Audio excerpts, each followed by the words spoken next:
آج یہ جو فیصلہ آیا ہے اس میں یہ تو بات اسٹیبلش ہو گئی کہ وہ فنڈ جو تھے وہ فارن فنڈنگ تھی یا وہ ممنوع فنڈنگ تھی. بہت سی کمپنیز جو ہیں جو فارن ملکوں میں رجسٹرڈ ہیں ان سے فنڈ لیا گیا. یہ بات ابھی اسٹیبلش کرنی باقی ہے کہ وہ کون لوگ تھے جنہوں نے ان کمپنیز کو پیسے دیے اور پھر ان کمپنیز نے پاکستان تحریک انصاف کو دیے.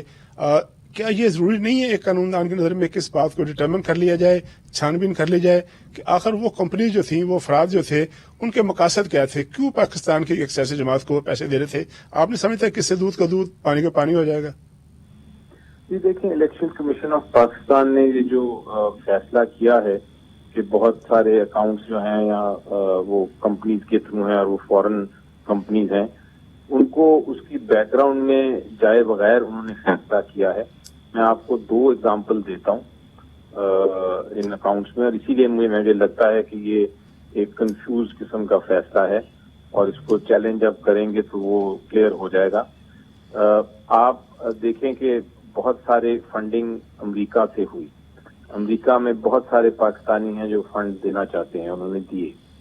اب امریکہ کا قانون یہ کہتا ہے کہ آپ جب ڈونیشن کسی پولیٹیکل پارٹی کے لیے یا کسی چیریٹی کے لیے یا کسی مقصد کے لیے لیں گے تو آپ انڈیویجول ڈونیشن نہیں لے سکتے. آپ کو ایک ٹرسٹ کمپنی بنانی پڑے گی تاکہ جو ڈونیشن والا پیسہ ہے وہ انشور ہو کہ وہ خالی اسی مقصد کے لیے جا رہا ہے جس کے لیے ڈونیٹ کیا جا رہا ہے. تو وہ کمپنی بنی اور اس کمپنی میں پیسہ آیا. بہت سارے لوگوں نے, کسی نے $100 دیا, کسی نے $40 دیا, کسی نے $1 دیا.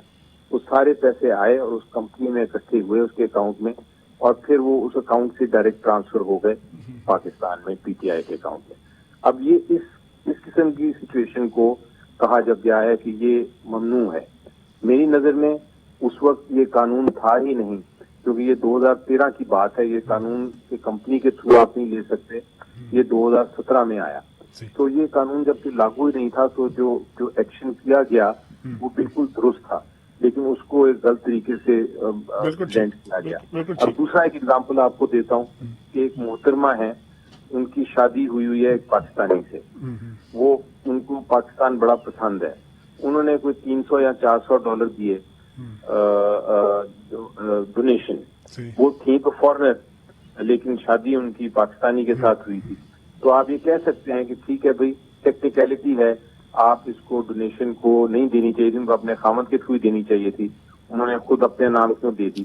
وہ $300 یہ ویلڈ پوائنٹ ہے کہ اگر کسی خاتون نے اپنے خامد کی وجہ سے پیسے دیے تو پھر اس پہ کیا چیز لاگو ہوگی؟ بڑا چڑھا کے کہا گیا کہ بھئی یہ